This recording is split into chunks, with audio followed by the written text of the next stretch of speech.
ॐ अज्ञानतिमिरान्धस्य ज्ञानाञ्जनशलाकया चक्षुरुन्मिलितं येन तस्मै श्रीगुरवे नमः।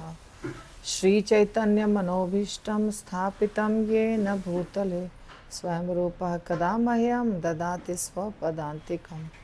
वन्देऽहं श्रीगुरो श्रीयुतपदकमलं श्रीगुरून् वैष्णवांश्च श्रीरूपं साग्रजातं सहगण रघुनाथान्वितं तं सजीवं साद्वैतं सावधूतं परिजनसहितं कृष्णचैतन्यदेवं श्रीराधाकृष्णपादान् सगणा ललिता श्रीविशाखान्वितांश्च। जय श्री कृष्ण चैतन्य प्रभु नित्यानंद श्री अद्वैत गदाधर शिवासादि गौरभक्तवृंद। हरे कृष्ण कृष्ण कृष्ण हरे हरे, हरे राम राम राम हरे हरे। चैतन्य चरितामृत आदि लीला 5वां अध्याय और श्लोक संख्या हमने 51 तक किया है शायद। हाँ 51 तक। 51 का पूरा परपोर्ट नहीं हुआ है, कुछ दूर तक हुआ है, तो उसके आगे अभी हम करेंगे। वैकुंठ बाहिरे जेई ज्योतिर्मय धाम, तहार बाहिरे कारनार्णव नाम। वैकुंठ धाम के बाहर ब्रह्म ज्योति रहती है, निर्विशेष ब्रह्म ज्योति, और उसके और भौतिक जगत के बीच में कारण सागर रहता है, कारणार्णव या कारण सागर रहता है। तो हमने इसमें 1 2 3 पैराग्राफ कर लिया, चौथा पैराग्राफ का प्रभुपाद का परपोर्ट अभी हम करेंगे। भगवान की चितवन शक्ति संपूर्ण जगत को शुद्ध करती है और इस तरह तुरंत ही उसका कार्य आरंभ हो जाता है। इससे यह सूचित होता है कि प्रकृति कितनी भी शक्तिशाली क्यों ना हो, पदार्थ होने के कारण उसमें अपनी कोई शक्ति नहीं होती। तो प्रकृति माता जो है वो एक पदार्थ है, यानी जैसे कि प्लास्टिक है, मिट्टी है, पत्थर है, सोना है, चांदी है, ये सब पदार्थ है जिसमें जान नहीं होता है थोड़ा भी। और प्रकृति माता जो है वो यही है, पदार्थ बोलिए, प्रधान बोलिए, महत्त्व बोलिए। तो इसमें बाहर से जब भगवान जब दृष्टिपात करते हैं तो ही उनके दृष्टिपात से रिएक्शन शुरू होता है। अपने आप कुछ नहीं कर सकती हैं प्रकृति माता, उनमें खुद कुछ करने की शक्ति नहीं होती है, ये हमको समझना है।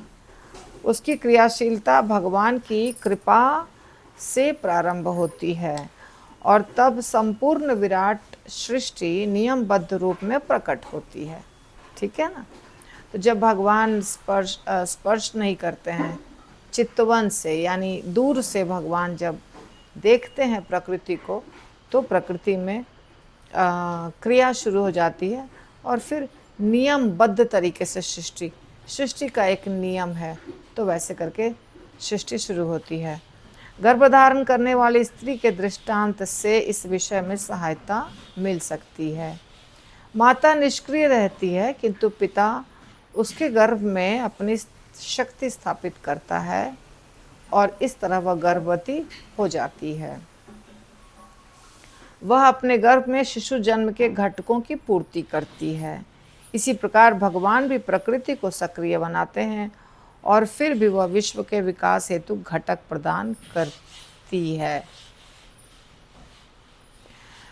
तो जैसे एक स्त्री और एक पुरुष होते हैं, तो स्त्री नॉर्मल जब लड़की रहती है, कुंवारी लड़की रहती है, जिसका विवाह नहीं हुआ है, जिससे पुरुष का संपर्क नहीं हुआ है, तो उसका शरीर ऐसे ही रहता है जैसा है, मतलब अकेला उसका, वो अकेले रहती है।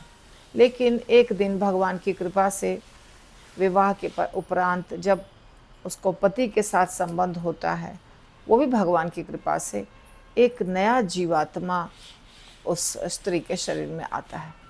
तो उस जीवात्मा के आने के बाद वो प्रकृति यानी माता का शरीर बढ़ने लगता है, उस जीवात्मा का शरीर बढ़ने लगता है। उस जीवात्मा को बढ़ने के लिए जितनी चीज़ें चाहिए, जैसे कि उसका पूरा शरीर बनेगा 9 महीने में एक मनुष्य का शरीर, उसी प्रकार दूसरे प्राणियों में भी शरीर बनता है। तो किसी को कम समय, किसी का ज़्यादा समय, लेकिन सब जगह यही विधि होती है। तो शरीर बनने के लिए जितने चीज़ें चाहिए, जैसे हवा चाहिए, पानी चाहिए, भोजन चाहिए, तो वो सब कौन देता है? माता ही देती है। यानी कि शरीर बनाने के लिए जो घटक चाहिए, जो पदार्थ चाहिए, वो माता देती है। परंतु अपने आप किसी लड़की के शरीर में एक नया शरीर उत्पन्न नहीं होता, अपने आप उत्पन्न नहीं होता। जब पुरुष उसके गर्भ में एक नया जीवात्मा देता है भगवान के कृपा से, तब जाकर के उस स्त्री के गर्भ में एक नया बच्चा पैदा होता है। या उसको पैदा होने में जितना समय लगता है, उतने समय के लिए वो स्त्री पोषण करती है उस बच्चे का। तो इसी प्रकार प्रकृति माता जो है वो अपने आप कुछ नहीं कर सकती हैं। जब भगवान उनको देखते हैं दूर से, तो देखने के बाद उसके अंदर प्रक्रिया शुरू होती है और तब फिर सृष्टि होती है, सब कुछ होता है। हाँ, भौतिक प्रकृति की दो भिन्न अवस्थाएं हैं। एक है प्रधान, जो विश्व के विकास के लिए भौतिक उपादान जुटाती है, और दूसरी है माया, जो अपने घटकों को प्रकट करती है, जो समुद्र के बुलबुलों के समान क्षणभंगुर होते हैं। ठीक है, तो माया भी, प्रकृति को माया भी कहा जाता है, माया को प्रकृति भी कहा जाता है। उसी प्रकार प्रधान को प्रकृति कहा जाता है, प्रकृति को प्रधान कहा जाता है। यानी कि प्रकृति माता के अंदर ये दोनों होता है, प्रधान भी और माया भी। ठीक है, तो दो अवस्थाएं बताई जा रही है। भौतिक प्रकृति की दो भिन्न अवस्थाएं होती हैं। एक है प्रधान, जो भौतिक उपादान जुटाती है, यानी कि चीज़ें, कोई चीज़ बनाने के लिए मिट्टी चाहिए। जैसे घड़ा बनाना है तो मिट्टी चाहिए, पानी चाहिए, और मिट्टी पानी को का बड़ा सा गूंद करके एक लंप बनता है और फिर उससे घड़ा बनाया जाता है। उसको कहते हैं उपादान, यानी कि सामग्री। तो प्रधान क्या देती है? प्रधान जो है वो क्या चीज़ है? वो है उपादान, यानी कि सामग्री। प्रधान मतलब सामग्री। सृष्टि होगी तो उसके लिए सब कुछ चाहिए ना, तो वो सामग्री। और दूसरी शक्ति है माया, जो अपने उपादानों को प्रकट करती है, घटकों को प्रकट करती है, और जो समुद्र के बुलबुलों के समान क्षणभंगुर होते हैं। वास्तव में भौतिक प्रकृति की क्षणभंगुर अभिव्यक्ति मूलतः भगवान की चितवन से होती है। भगवान सृष्टि के प्रत्यक्ष या सुदूर कारण है, और प्रकृति अप्रत्यक्ष या अविलंब कारण है। भौतिकतावादी विज्ञानी अपने अन्वेषणों के जादुई परिवर्तनों से गर्वित होकर पदार्थ के पीछे ईश्वर की असली शक्ति को नहीं देख सकते। तो ये जो माया है ना, माया जिसको बताया जा रहा है यहाँ जो सेंटेंस है उसमें लिखा गया है कि माया जो अपने घटकों को, उपादानों को प्रकट करती है। यानी कि एक हो गया पदार्थ और एक हो गया पदार्थ को उत्पन्न करने वाला। ठीक है, जैसे अभी हमने देखा दो शब्द, एक है प्रधान। और प्रधान कहाँ से आया? हिल रहा है टेबल, इसलिए थोड़ी समस्या हो रही है मुझे लगता है। तो प्रधान एक फर्स्ट जैसे प्रधान हो गया, प्रधान यानी मटीरियल, और दूसरा हो गया माया। तो प्रधान मतलब जिससे बनेगा, सृष्टि जिससे होगी। अब प्रधान कहाँ से आया, प्रधान को किसने पैदा किया? तो प्रधान को पैदा करने वाली माया, माया देवी। तो माया देवी हुई प्रधान को उत्पन्न करने वाली, ठीक है। जैसे कि अभी इसको कैसे समझेंगे? जैसे कि हमने बोला आपको मिट्टी से पानी से घड़ा बनता है, तो घड़ा बनाने के लिए मिट्टी पानी चाहिए, पर मिट्टी पानी कहीं से आएगा, तो कहाँ से आएगा? भगवान कृष्ण या संकर्षण या कारणोदक्षय विष्णु पदार्थ को पैदा नहीं करते हैं। पदार्थ अलग चीज़ है ना, पदार्थ जड़ वस्तु है, जड़ वस्तु को भगवान पैदा नहीं करते हैं। तो जड़ वस्तु कौन पैदा करता है? उसको पैदा करने वाले का नाम है माया। पैदा करने वाला का नाम क्या है? माया। तो हमने देखा कि माया, अब माया और प्रधान दोनों प्रकृति है, प्रकृति के ही दोनों अलग अलग रूप हैं, ठीक है। दोनों चीज प्रकृति के ही अंदर हैं। तो माया एक पर्सन हो सकती हैं, आप कह सकते हैं माया एक पर्सन है, एक व्यक्ति है, माता है। तो माया ने प्रधान को पैदा किया, ठीक है। तो माया भी हो गई प्रकृति और प्रधान भी हो गए, प्रधान यानी तत्व वस्तु, वो भी है प्रकृति। अब यहाँ पे क्या बताया जा रहा है कि जो अपने घटकों को प्रकट करती है, जो समुद्र के बुलबुलों के समान क्षणभंगुर होते हैं। मतलब माया देवी पैदा करती हैं प्रधान को, पर प्रधान परमानेंट कोई चीज़ नहीं है, वो प्रकट होता है फिर अप्रकट होता है, फिर प्रकट होता है फिर अप्रकट होता है। कैसे? जैसे समुद्र में पानी के बुलबुले प्रकट होते हैं फिर ख़त्म हो जाते हैं, फिर प्रकट होते हैं फिर ख़त्म हो जाते हैं। इसी प्रकार ये जो प्रधान है, प्रधान क्या चीज़ है? हो सकता है आपको समझ में नहीं आ रहा हो, मैंने कई बार वैसे बताया है कि ये सब कुछ जितना 24 तत्व है उस सबको मिला के उसके मिक्स्ड रॉ मटेरियल, जैसे कि पंचमहाभूत, मिट्टी हवा जल पानी अग्नि वगैरह, उसके बाद 3 गुण, उसके बाद